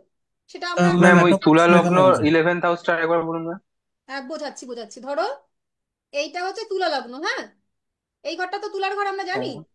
তাহলে তুলা হ্যাঁ। লগ্নের ক্ষেত্রে এই ঘরটা হচ্ছে 11th হাউস। কি করে? 1 2 3 4 5 6 7 8 9 10 11, এই ঘরটা 11 নম্বর ঘর পেলাম। এই এগারো হ্যাঁ। নম্বর এই ঘরটার মালিক কে? এই শুধু প্রবালই করবে, রবি। রবি। এই রবি। ঘরটার মালিক হচ্ছে রবি, তাহলে শনি এই তুলা লগ্ন সাপেক্ষে এই রবি হচ্ছে, রবির যেহেতু একটাই ঘর আমরা জানি, কালপুরুষের চার্টে রবির একটাই ঘর, তাহলে রবি হচ্ছে তুলা লগ্নের 11 নম্বর ঘর। সেই 11 নম্বরের ঘরের মালিককে, সরি, তুলা লগ্নের সাপেক্ষে এই সিংহ হচ্ছে 11 নম্বর ঘর, তাহলে 11 নম্বর ঘরের সিংহের মালিক হচ্ছে রবি। সেই রবিটা দেখলাম, এই এই চারটা সব ভুলে যাও, এই আশেপাশে সব ভুলে যাও, শুধু এই মনে রাখো যে তুলা আর এই ঘরটা। তাহলে তুলা লগ্নের সাপেক্ষে এই ঘরটাতে দেখছি সপ্তম ভাবে গিয়ে শনি, এই সরি রবি উচ্চস্থ হয়ে বসে আছে। রবি এই ঘরটায় থাকলেই উচ্চস্থ, সে যে লগ্নেই হোক না কেন, এই ঘরটা থাকছে মানে সে উচ্চস্থ হয়ে বসে আছে। উচ্চস্থ হয়ে কেমন ফল দেবে? 11 নম্বরের ভালো ফল, কারণ এই ঘরটার মালিক সে। বলতে পারলাম? আচ্ছা, ওই যে ঘরের যে রাশি মানে যে গ্রহর থাকবে উচ্চস্থ থাকলে ওই লগ্ন সাপেক্ষে সেই ঘরের ফলাফলটা দেবে। পাবে। যদি ম্যাম লগ্ন এখানে একটা দেখো, প্রশ্ন আছে। হ্যাঁ লগ্ন আপনি যেমন এখানে 7th হাউসকে আপনি লগ্ন নিলেন না, তো কিছু কিছু চার্টে এরকম দেখছিলাম যে ফার্স্ট হাউস যেটা ওটাকেই সবসময় লগ্ন হিসাবে কনসিডার করে না, তুমি প্ল্যানেটারি একটা বোঝো, প্লেসমেন্ট করছে। শোনো শোনো, এটা তোমাদের কিছুদিন কনফিউশন হবে। কথাটা হচ্ছে এই যে চারটা আমি আজকে এঁকেছি, যখনই এই ঘরটায় আমি মেষ লগ্ন করে দেব, বোঝো, এটা একটু তোমাদেরকে বোঝাই। যখন আমি এটা মেষ করে দেবো, হ্যাঁ, মেষ লগ্নের কালপুরুষের লগ্ন ভুলে যাও, 12খানা রাশি আমরা পেয়েছি মেষ থেকে মিন পর্যন্ত, এই 12টা রাশি 12টা লগ্ন। ম্যাম আপনি মেষ না নিয়ে না অন্য রাশি নিন একটা। আচ্ছা, তুমি বলো তোমার যেটা, আপনি আমি মিন নিয়ে করুন, লাস্ট রাশি নিয়ে করুন চলুন। আচ্ছা আমার মিন, মনে হয় মিন ম্যাম, বলছি। হুম, মিন আমার মনে হয় মিন ম্যাম রাশিকে আরেকভাবে, দাঁড়াও 1 মিনিট, সোজা হবে মিন। আরেক ওই বক্স করে যে হয় ওতে যেরকম মানে প্লেসমেন্ট হয়, ওইটার জন্য বোধহয় কনফিউশন হচ্ছে ওর। আমি মানে বুঝাচ্ছি। আমরা যেমন আমরা যেরকম এরকম তুমি কি কেটে অন্য কোনো করি। চার্ট প্র্যাকটিস করো? ওই চার চৌকো এরকম চার্ট প্র্যাকটিস করো এইভাবে? প্র্যাকটিস আমি করি না, আমি দেখছিলাম মানে স্টাডি করি, অনেকদিন থেকে হ্যাঁ, স্টাডি ওটা করছিলাম। একটু ওই আমাদের বুঝতে ট্রায়াঙ্গুলার যে অসুবিধা চার্ট হয়। গুলো আছে না, ওখানে ফার্স্ট হাউসটাকে ওখানে ফার্স্ট হাউসে কনসিডার করে লগ্ন ফার্স্ট বলে। হাউসই ফার্স্ট হাউস হয়, কিন্তু সেই ফার্স্ট হাউসটা কার ওটা সেটা ওই শিখতে হবে। কেন্দ্র কোণ হিসেবে ওরা করে। দাঁড়াও আমি দাঁড়াও, অনেক বুঝাচ্ছি বোঝাচ্ছি। এই যে আমি এই ঘরটা ফাঁকা আছে এটা দিয়ে বুঝাচ্ছি, হ্যাঁ, কুম্ভের ঘরটা, যার কুম্ভ লগ্ন সেটাই তার ফার্স্ট হাউস, বোঝো। এইটা যখন কারোর লগ্ন হয়ে যাবে, হ্যাঁ, অ্যাসেন্ডেন্ট বা লগ্ন, ওটা আমরা হিসাব করে পাবো যে এই সময় মানুষটা জন্মেছে, সরি, এই লগ্ন লিখলাম। যখন একটা মানুষের ডেট অফ বার্থ আমরা পেয়ে যাব যে কোন স্থানে জন্মেছে, কটার সময় জন্মেছে, কোন তারিখে জন্মেছে, সেটা দিয়ে আমরা হিসাব করে লগ্ন বার করতে পারবো। কিন্তু হিসাব লগ্ন আপনার মুনের প্লেসমেন্টের উপর ডিপেন্ড করে না। না, রাশি করে। উম, তো এবার এই যে রাশি। আমি পেলাম, আচ্ছা হ্যাঁ, রাশি রাশি সরি। এই যে লগ্নটা আমি পেলাম যে একটা কুম্ভ লগ্নের মানুষ, এইটা হচ্ছে তার 1 নম্বর ঘর, যেটা লগ্ন সেটাই তার 1 নম্বর ঘর। যদি কারোর এই ঘরটা ধনু লগ্ন পেয়ে যায় তাহলে এটা তার 1 নম্বর ঘর। যদি কেউ কন্যা লগ্ন পায় তাহলে তার এটা 1 নম্বর ঘর। যদি কর্কট লগ্ন পায় তাহলে এটা 1 নম্বর ঘর। যদি কেউ বৃষ লগ্ন পায় তাহলে এটা 1 নম্বর ঘর। এই 1 নম্বর ঘরকে ধরে 1 2 জানি আমরা অ্যান্টি ক্লকওয়াইজ ঘোরে, তাহলে 1 2 3 এই রকম করে এইটা হচ্ছে তার 12 নম্বর ঘর। বোঝাতে পেরেছি? এইটুকু কি বোঝাতে পারলাম? এবার হ্যাঁ হ্যাঁ। ধরে নিলাম এই সাদা এইগুলো কমন হয়ে গেছে, ধরে নিলাম এইটা কারোর লগ্ন, কর্কটটা লগ্ন হয়েছে, হ্যাঁ, তাহলে এই কর্কটটা যদি লগ্ন পাই আমরা, এইটা তার 1 নম্বর ঘর। ঠিক সেইভাবে এইটা এক ধরলে পরে এইটা তার লগ্ন, এখান থেকে 1 2 3 4 এইভাবে গুণে এইটা তার 12 নম্বর ভাব। আর যেখানে চন্দ্র বসে থাকবে সেইখানে, যেমন ধরে নিলাম এখানে চন্দ্র কোথায় বসে আছে, এই জায়গাটা, এই জায়গায় চন্দ্র বসে আছে, তাহলে এই ব্যক্তির কর্কট লগ্ন, চন্দ্র যেখানে বসে থাকবে সেটা হচ্ছে তার রাশি। ম্যাম একটা কনফিউজড হয়ে গেলাম একটু। লগ্ন আপনি চন্দ্রের প্লেসমেন্টে তো আপনি রাশি কনসিডার করছেন, হ্যাঁ, ঠিক আছে। তো লগ্ন কনসিডারেশন কিসের প্লেসমেন্টে হচ্ছে? ওটা তো আমাদের অঙ্ক করে বের করতে হবে, সেটা তো আমরা এখনো টাইমের শিখিনি। টাইমের হ্যাঁ, টাইমের টাইম এতে থেকে হচ্ছে যেটা আমরা লগ্ন যে পাবো, লগ্ন। আমরা এখন সফটওয়্যার ইউজ করি, তো সবার কাছে সফটওয়্যার দিয়ে দেওয়া হবে, পেয়ে যাবেন, বা যাদের কাছে সফটওয়্যার আছে তারা আপনারা জানেন, ওটা দ্রাঘিমাংশ হিসাবে সূর্যের প্লেসমেন্ট থেকে আমরা অঙ্ক করে বার করব যে সে ম্যাম কোন অঙ্ক না লগ্নে করলে আছে। হবে না? হ্যাঁ অঙ্ক না করে যদি সফটওয়্যার দিয়ে দেখি? হ্যাঁ, সফটওয়্যারের জন্য আমি সোজা হচ্ছে, আমি বলে দিচ্ছি আজকাল আর দেখো। অঙ্ক করতে হয় না। অঙ্ক, দেখুন অঙ্ক করে হ্যাঁ লগ্ন বার করতে শেখা হবে। দরকার আছে ওটা। একটু বলে হ্যাঁ, দিই, অঙ্ক তো আচ্ছা শিখতেই হবে শুনুন, বাবা, একটু অঙ্ক শুনুন, শেখার জন্যই তো এত কিছু। আচ্ছা একটু শুনুন। ও যেটা জিজ্ঞেস করেছে লগ্ন কিভাবে বার করব, সাধারণত আমরা গরমকালে 5:30টায় সূর্যোদয় জানি, আর শীতকালে সেটা 6টা 6:30 হয়ে যায়, রাইট? তো ধরো আমি গরমকালেই ধরছি যে একজন ব্যক্তি, সে হচ্ছে সকাল 6টার সময় জন্মগ্রহণ করেছে। মৌখিকভাবে কি করে অঙ্ক করে বের করবে, কিন্তু এটা কিন্তু সঠিক হবে না, আমাদেরকে অঙ্ক করেই বার করতে হবে, তবু একটা ধারণা দিচ্ছি। জন্মগ্রহণ করেছে সকাল 6টায়, আর কি মাসে জন্মগ্রহণ করেছে? বৈশাখ মাসে জন্মগ্রহণ করেছে। তাহলে আমরা যখন গোচর পড়েছিলাম, বৈশাখ মাসে রবি কোথায় থাকে? মেষ রাশিতে। ওকে বলতে দাও। মেষ রাশি। হ্যাঁ, মেষ রাশিতে থাকে, এই রাশিটাতে রবি থাকে। তার মানে যখন সে সূর্য উদয় হবে, সে হচ্ছে মেষ রাশি থেকে সূর্যটা উদয় হবে। তাহলে এক একটা ঘরে রবি হচ্ছে, এক একটা রাশিতে রবি থাকে হচ্ছে 2 ঘন্টা করে। 2 ঘন্টা থাকার পরে সে পরের রাশিতে চলে যায়, যেহেতু রবিও মানে রবি সাপেক্ষে কাল এই চারটা ঘুরছে। তাহলে 6টা থেকে 8টা পর্যন্ত রবি কোথায় থাকবে? যাকে জিজ্ঞেস করছিল সে বলবে, আর কেউ বলবে না। ও ফার্স্ট হাউসে থাকবে। তাহলে ফার্স্ট হাউসে নয়, আমি তো এখনো লগ্ন বাড়ি করিনি, ফার্স্ট হাউস কোত্থেকে আসছে? মেষ রাশিতে থাকবে, তাই তো? রাশি। তাহলে হুম 6টা থেকে 8টা পর্যন্ত মেষ রাশিতে রবি থাকছে। হুম রবির এই যে সূর্য উদয়ের সময় যে রাশি, মানে যখন সকাল মানে যে জন্মগ্রহণ যে টাইমে করেছিল, সেই সময় পূর্ব দিকে যে রাশি উদিত হচ্ছে সেটাই তার লগ্ন। এটা আমরা পড়েছি সেই দিনকে ক্লাসে। আপনি কি ছিলেন? প্রথম থেকে ক্লাসে আপনি ছিলেন? হ্যাঁ ছিলাম তো। হ্যাঁ। তাহলে এই যে যেহেতু যখন একজন বাচ্চা জন্মগ্রহণ করছে, সেটা 6টা না হয়ে রাত্রি 9টাও হতে পারে। সেই হুম সময় এই যে আমি দেখিয়েছিলাম, ধরুন এটা হচ্ছে পৃথিবী। হুম। আর পৃথিবীকে বেল্ট করে কালপুরুষের রাশিগুলো এইভাবে ঘুরছে। তো এই যে পূর্ব দিকে, এটা যদি তুমি পূর্ব দিক ধরি, পূর্ব দিক থেকে প্রত্যেকটা মুহূর্তে মানে 2 ঘন্টা অন্তর অন্তর কোনো না কোনো একটা রাশি সে হচ্ছে উদিতমান হচ্ছে। তো ওই সময় যে বাচ্চাটা জন্মগ্রহণ করলো, রাত্রি 8টার সময় করলো, সাপোজ রাত্রি 8টার সময় করলো, তখন এই পূর্ব দিক দিয়ে তখন দেখা গেল যে তুলা রাশি উঠছে। তাহলে ওইটা হচ্ছে তার লগ্ন।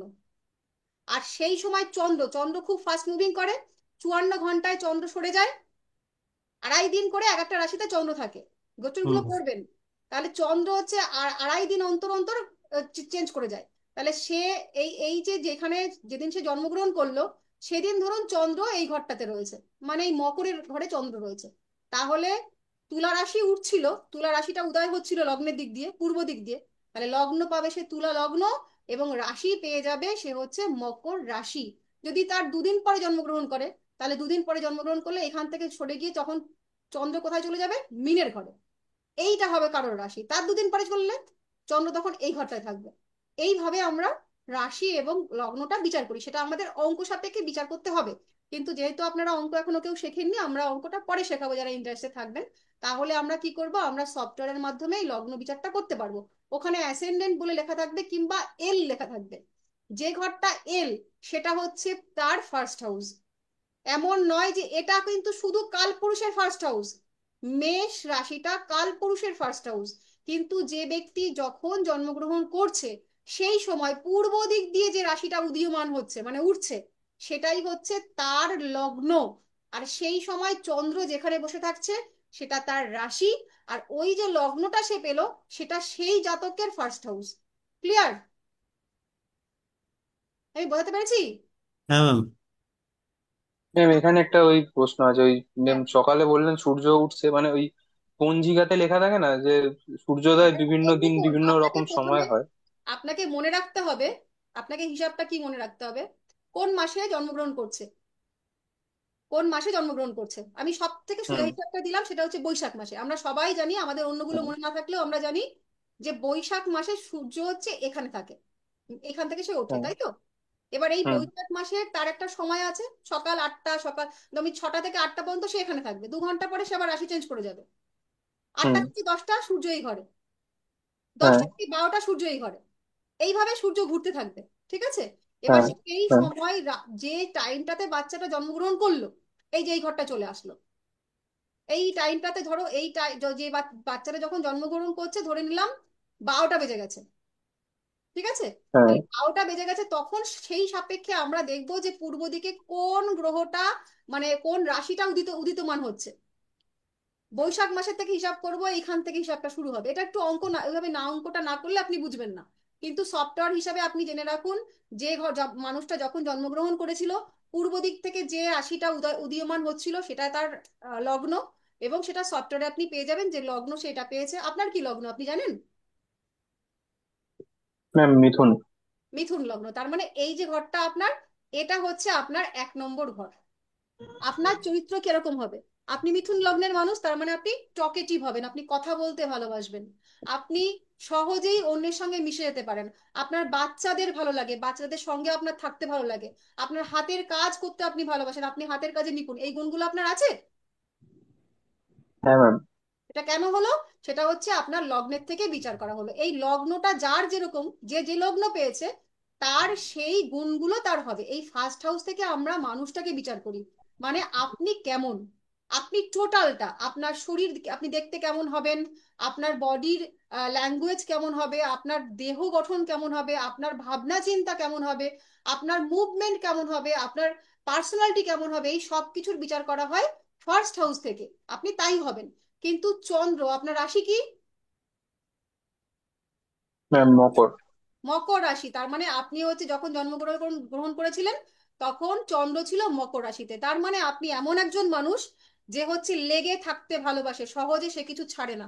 কিন্তু মকর রাশির মানুষের আবার একটা সমস্যাও আছে, এরা কিছুতেই তৃপ্তি পায় না। এদের সব দিনই মানে সবকিছুর মধ্যে একটা অতৃপ্তি থাকে।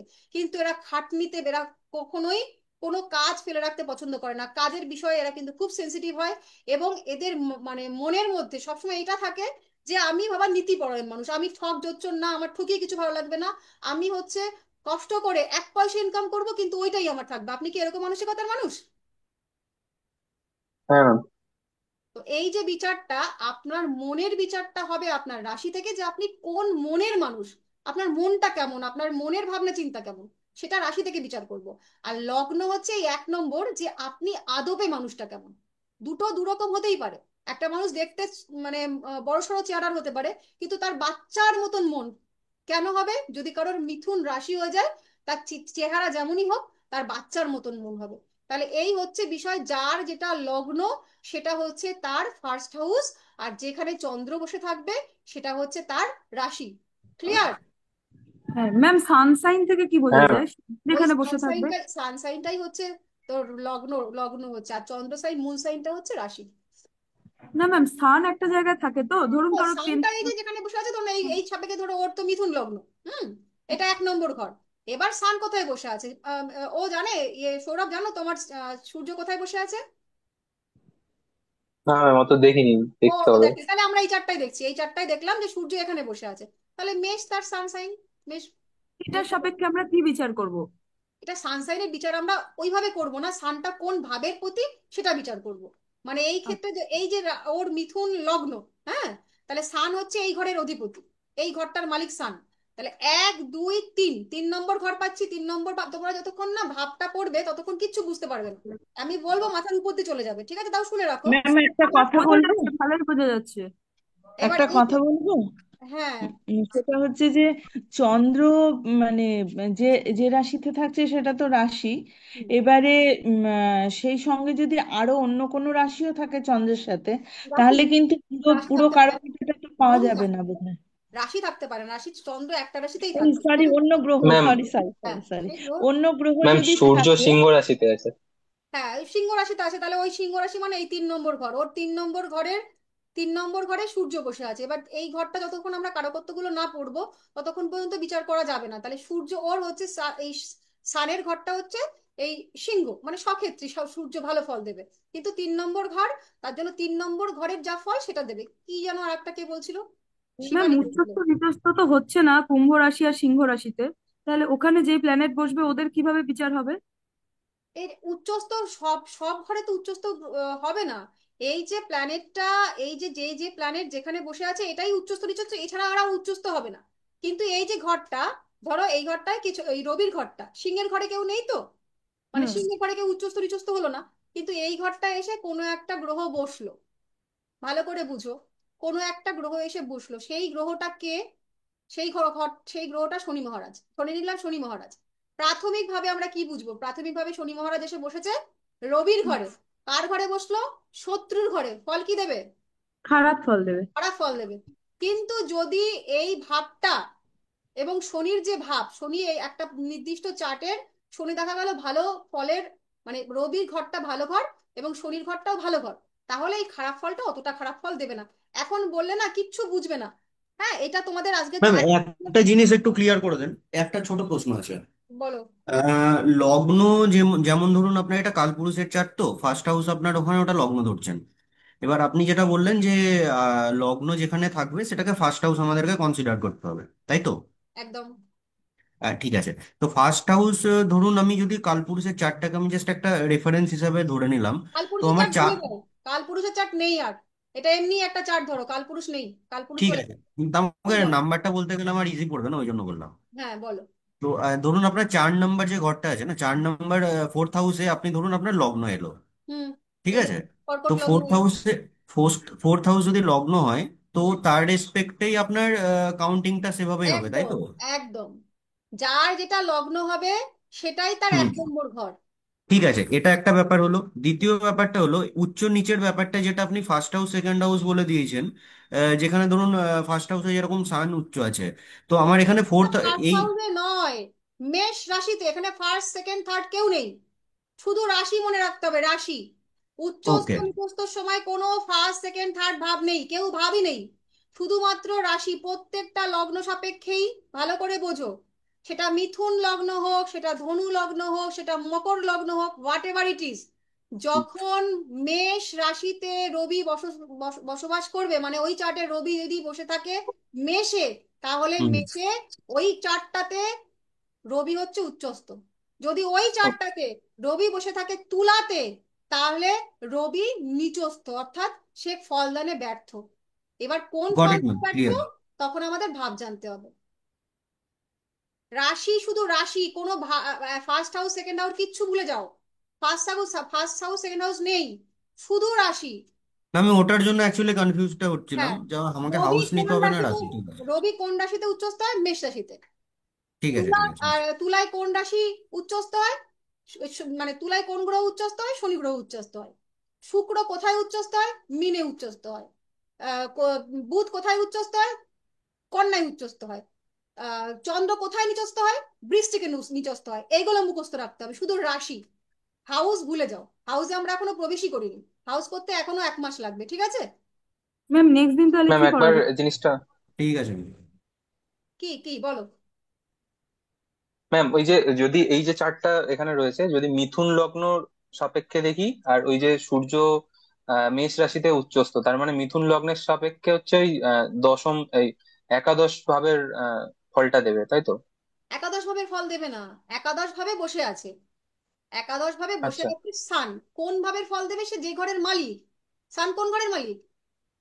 সিংহ মানে ওই এই ঘরটার মালিক। রাশি। মানে এই ঘরটা হ্যাঁ যদি হ্যাঁ মিথুন হ্যাঁ, রাশি সাপেক্ষে গুণি, কয় নম্বর ঘর হচ্ছে? 1 2 3 নম্বর ঘর। 3 নম্বর, তিন হ্যাঁ। নম্বর ঘরের মালিক বসে আছে একাদশে উচ্চস্থ হয়ে, এই জন্য ভাবনা পড়লে কিচ্ছু বুঝবে না, ঠিক আছে? এখন শুধু এইটুকু বোঝো যে কোন রাশিতে কোন গ্রহ উচ্চস্থ আর কোন রাশিতে কোন গ্রহ নিচস্থ, এর বাইরে কিচ্ছু বুঝতে হবে না, শুধু এইটুকু বোঝো। ঠিক আছে ম্যাম, ঠিক শুধু আছে, রাশি, ভাবটা কোন বুঝলে তো ওটা লগ্ন। আর কি আরেকটা কনসেপ্টটা জিনিস, ক্লিয়ার হয়ে যাবে। আপনার লগ্ন যেটা হচ্ছে আপনার চার্টে যেটা দেখাচ্ছে সফটওয়্যার থেকে, ওটা কিভাবে ডিনোট করা থাকে? ওটা এল লেখা থাকে। আর কোন কোন সফটওয়্যার ইউজ করো? আমি জাস্ট এমনি একটা কি অ্যাস্ট্রো কি দেখলাম একটা, অ্যাস্ট্রো, আমাকে বলতে হবে তো। অ্যাস্ট্রো সেজ বলে একটা অ্যাপ আছে, আমি অ্যাস্ট্রো ওটাতে জাস্ট সেজ ট্রাই যদি থাকে, করছিলাম। আর অ্যাস্ট্রো সেজে দেখবে এরকম কোনাতে একটা এরকম কাটা দাগ আছে লাল রঙের, লাল কালি দিয়ে এরকম কোনায় একটা কাটা দাগ আছে, ওইটা হচ্ছে। না, এরকম তো কিছু নেই। এএসসি লেখা থাকে বোধহয় না? ওখানে তো 1 2 দিয়ে লেখাই থাকে অ্যাস্ট্রোসেজে। না না, আমি যে চার্টটা দেখছি ওটাতে নেই। এরকম একটা ধরো, এই যে চার্ট তো, এরকম হ্যাঁ, কোনা এরকমই দিয়ে চার্ট আছে। একটা কেটে লাল দাগ দিয়ে লেখা থাকে, এখানে কোনায় অ্যাসেন্ডেন্ট লেখা থাকে বা এল লেখা থাকে। এল দেখা দেখবে। আমি ম্যাম নেক্সট দিন কি পড়াবেন? হ্যাঁ হ্যাঁ, ঠিক আছে, পেয়েছি। ঠিক আছে। আচ্ছা, হুম। পরের দিন পল্লবী লিখে রাখো গ্রহদের উচ্চস্থ, আজকে যে উচ্চস্থ নিচস্থ হলো, পরের দিন আনন্দক্ষেত্র, সক্ষেত্রী, নাশস্থান, এইগুলো আমি পড়াবো, একটু মনে করে দিও, লিখে রাখো। ম্যাম কি স্থান? নাশস্থান, ভাসো মানে? নাশস্থান আর সক্ষেত্র, আনন্দক্ষেত্র, এইগুলো লিখে রাখো, একটু গ্রুপে লিখে রাখো, ওখান থেকে আমি পরের দিন পড়িয়ে নেবো। তাহলে এখান থেকে আমরা আমরা সামনের দিন কিন্তু প্রত্যেকের যেন এই পড়াটা মানে জলের মতন মনে থাকে, যে কোন রাশিতে কোন গ্রহ উচ্চস্থ, কোন রাশিতে কোন গ্রহ নিচস্থ। ডিগ্রি মনে রাখতে হবে না, শুধু রাশিটা মনে রাখলেই হবে, ঠিক আছে? প্রত্যেকের পড়া চাই, ঠিক আর আছে। সামনের দিন যেন প্রত্যেকটা মানুষ এসে বলে যে আমি বলতে পারবো, এইটুকু যেন দেখি। তাহলে আজকে আমাদের ক্লাস টাইম অনেক আগেই ওভার হয়ে গেছে। এই পর্যন্ত, সবাই ভালো থাকুন, শুভরাত্রি। আপনিও ভালো থাকবেন। শুভরাত্রি ম্যাম, আপনিও ভালো থাকুন। শুভরাত্রি। Good night. Good night. Good bye. Good night.